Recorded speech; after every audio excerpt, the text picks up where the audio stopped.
dahil magdadagdag tayo ng dual horn, kailangan ng separate fuse nito. So before nyo siya itap dun sa positive terminal, lagyan nyo muna ng fuse katulad nito. So dahil wala tayong available na fuse and fuse box, so irekta muna natin siya kasama nitong stock fuse. So kahit anong mangyari guys,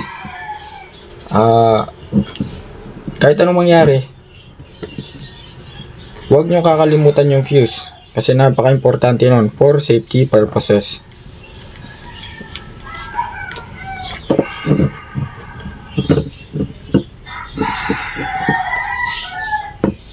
So wala tayong available na fuse ngayon, kaya direkta na lang muna para hindi na masyadong crowded yung video natin or yung tutorial natin. Okay, so connected na yung 30 dun sa positive terminal ng battery, no? Off muna natin to. So meron na lang tatlong wire. So dito sa tatlong wire, sabi is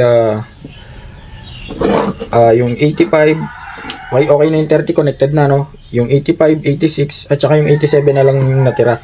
Doon naman sa dalawa guys, yung 85 at 86, tulad lang din yan ng busina, no? Reverse polarity din yan.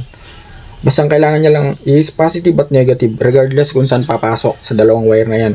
So kahit na magkabaliktad, okay lang, walang problema doon kasi yan yung trigger natin para mag-ignite yung ating hindi mag-ignite, para ma-trigger yung ating load. Okay, so dahil malapit yung purple natin doon sa may negative terminal ng battery, so doon na natin agad i-connect yan. Again, dahil wala tayo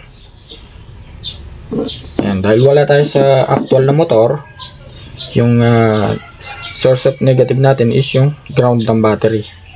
Pero kapag nasa actual na kayo ng motor guys, pwede naman kayo mag-tap sa chassis, basta hanap kayo ng good source ng ground. Kasi yung buong chassis ng motor is dyan umikot yung grounding system. Okay, so connected na yung 30 natin, connected na rin yung I think 86 ito. Pero regardless, kasi nga reverse polarity naman yan, interchangeable yan. So meron na siyang ground. So ang kailangan niya na lang is positive. So yung positive, kukunin na natin siya dito sa may ito, balik tayo dito sa halo switch. So kanina, yung white connected na dun sa stock horn. Tulad nga na sinabi ko, papalit-palit lang yung dalawa na yan, yung white at saka yung yellow. So dahil yung white connected na sa stock horn natin, tutunog na yung stock horn. Yung yellow naman is i-connect na natin dito sa may green wire, which is ito yung positive supply ng ating relay. So siya yung magiging positive supply kasi nga negative at positive or positive at negative trigger yan para tumunog or lumabas yung output dito sa may orange wire. Okay, so connected na yung dalawang wire ng ating halo switch, no? Yung yellow at yung white. Ayusin ko lang. Ayan. And take note guys, kapag kayo na yung mag-wiring, make sure na balutan yung maigi ng electrical tape for safety. Okay, so tapos na guys. Ayan. So balik naman tayo sa dual horn ngayon. So nandito yung dual horn natin. Tabi muna natin yung stock horn. Yan ka muna. Ayan, dahil dual horn yung bida. Dito na papasok yung ating dual horn, yung positive kanina. Kasi nga kinonect na natin agad yung negative. So kapag pinagdikit natin tong positive na to dito sa output ng relay, matik tutunog na yan. So try natin pagdikit. Okay, so tapos na guys, connected na yung yellow sa relay. Yung yellow wire ng ating halo switch sa relay, sa positive ng relay. Tapos yung white wire ng ating halo switch sa negative, sa positive ng stock horn. So try natin siya ngayong isusi. So kung mapapansin nyo, yung black at saka white, red, sorry. So yung black at saka red, hindi pa natin kinonect kasi nga ilaw lang naman yan guys. So try natin. So pindutin natin, dapat stock horn. Nakapindot pala guys. So unpress natin. So try natin pindutin, dapat is stock horn. Okay. So kapag pinrest natin, yan. dual horn. Right. Napakalakas. Ngayon, kapag okay na yun guys, kapag nasa inyo na, no? Kung gusto nyo i-connect pa tong dalawa na to, kung may ilaw ba or ayaw nyo, pwede naman. So, pwede nyo na siyang i-connect. Okay? So, dahil nga may Night 3 Plus Pro tayo, yan, dahil nga dadagdagan natin yung Night 3 Plus Pro natin, meron tayong babaguhin dyan, no? So, may mga tatanggalin lang tayo ng ilang wirings dyan. Pero still, kung nasundan yung wiring natin patungkol dito sa double contact, napakadali lang. So, stock horn, pagka pinindot mo to, dual horn. So, nasa inyo na yun guys kung saan nyo itatago itong switch na to, no? So, kung saan nyo siya ilalagay, discarte nyo na yun. Okay, so balik tayo sa topic. So, dahil nga meron tayong Night 3 Plus Pro Music dito, and already set na yung stock horn at saka dual horn natin. So, dito naman tayo sa Night 3 Plus Pro Music. So, sa 9 natin, meron tayong 4 wires dyan.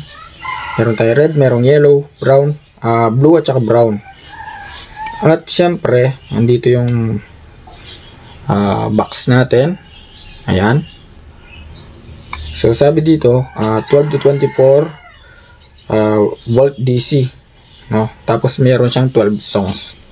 So, kapag binaliktad natin yan, yung diagram ng ating NAI is nandito.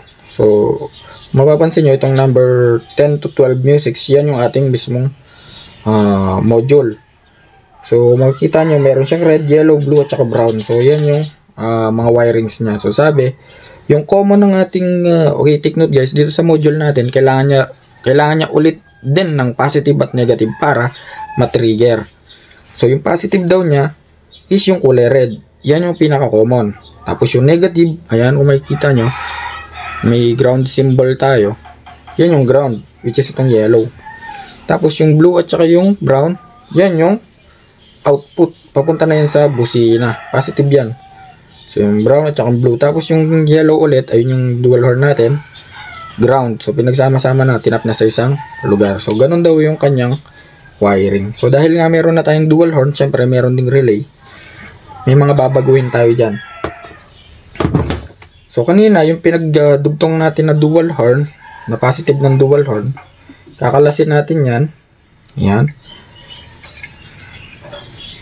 And idea to guys, ano, kung halimbawa naka dual horn na kayo or naka double contact na kayo at gusto nyo lagyan ng NAI, mas madali na lang.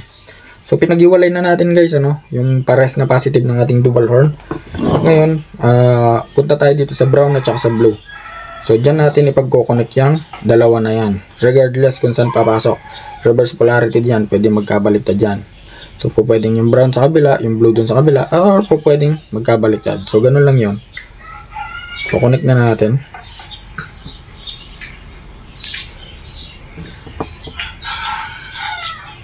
Yan. So, connect na din natin. So, connected na yung brown at saka yung blue ng ating Night 3 Plus Pro Music. Okay.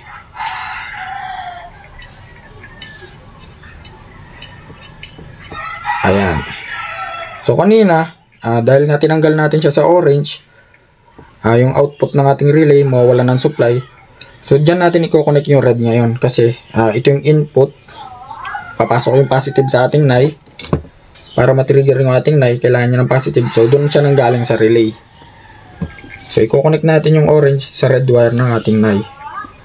Orange ng relay sa red wire ng ating NAI. So, connected na yung red or yung tatlong wire, yung red, brown at saka blue. So, yung isa na lang. So, saan pa ba natin ito i-connect? Walang iba kundi sa ground.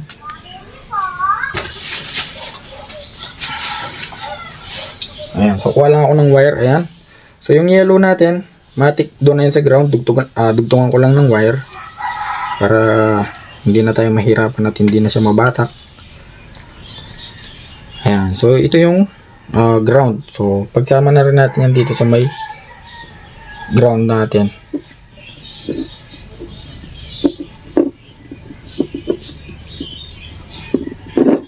Take note guys. Again, kapag ka magwa-wiring kayo, make sure na balot balot ng maigi ng electrical tape para iwas aberya. Yan. So, connected na yung apat na wire ng ating 93 Plus Pro Music guys, ano.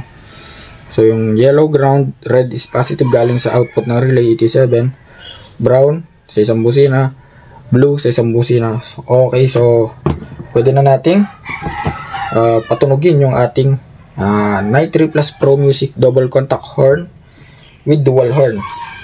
Okay, so off muna natin para sure. On natin. Stock horn. Okay, so stock horn tayo. Ayan. So, lipat natin sa mode 1. So, ngayon, kapag gusto nyong mag dual horn with nai, pindutin nyo lang yung halo switch. Yan. So, yung mode 1 ng ating 93 Plus Pro Music, guys, normal horn lang yan, no? Regular horn lang yan. Kumbaga, parang normal lang siya. So, ayan.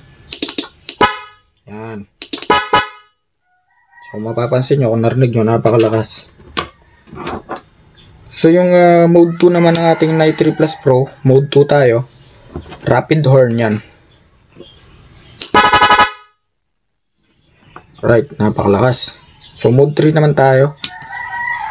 Mode 3 tayo, guys.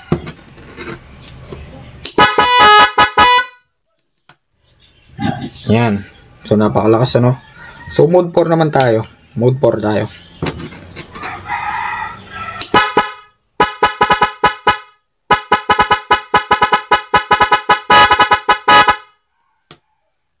Okay. So, mode 5. Mode 5 tayo.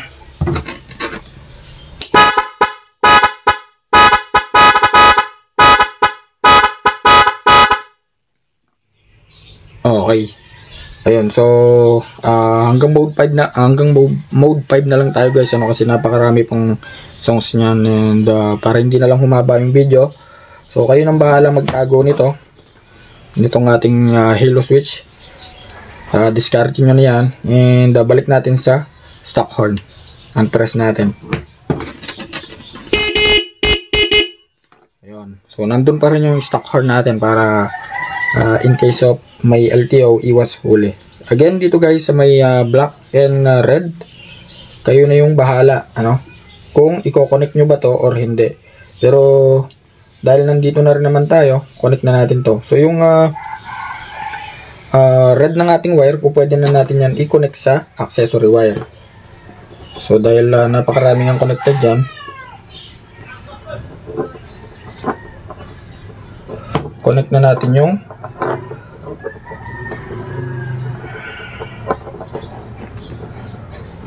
ayan. So connected na yung positive ng ilaw, ano. So ilaw lang naman to guys, ano. Hindi to ganoon ka importante. Doon sa may ground naman, so kayo na yung bahala. Ayan, iilaw naman na yan. So dahil sa accessory wire natin siya kinonect, susunod to sa accessory wire natin. Kapag in-off natin yung susian, mamamatay din yung ilaw. So ganun lang kasimple guys, ano. Ayan. So ganun lang kasimple, at bali hanggang dito na lang, sana may natutunan kayo. At kung nagustuhan nyo yung video na to, so please like, share, and subscribe. At sa susunod nga pala, lalagyan din natin to ng MDL. Ayun. Alright.